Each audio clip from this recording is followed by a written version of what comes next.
قریب نے خبر دی اور ان سے عبداللہ بن عباس رضی اللہ عنہ نے بیان کیا کہ حجۃ الوداع میں ظہر اور عصر کے درمیان ہفتے کے دن نبی کریم صلی اللہ علیہ وسلم کنگھا کرنے اور تیل لگانے اور ازار اور رداء پہننے کے بعد اپنے صحابہ رضی اللہ عنہم کے ساتھ مدینے سے نکلے۔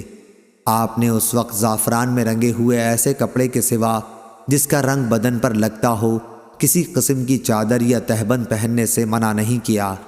دن میں آپ ذوالحلیفہ پہنچ گئے اور رات وہیں گزاری۔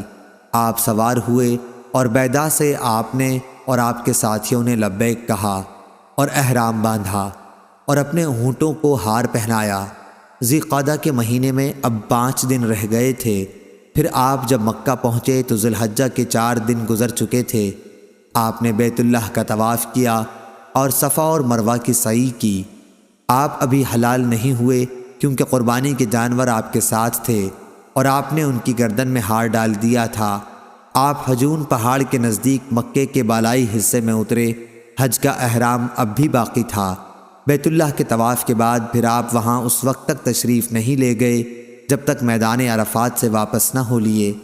آپ نے اپنے ساتھیوں کو حکم دیا تھا کہ وہ بیت اللہ کا طواف کریں اور صفا و مروہ کے درمیان سعی کریں، پھر اپنے سروں کے بال ترشوا کر حلال ہو جائیں۔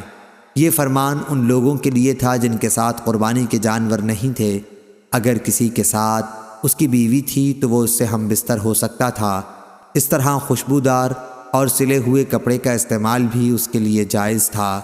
صحیح بخاری حدیث نمبر 1545۔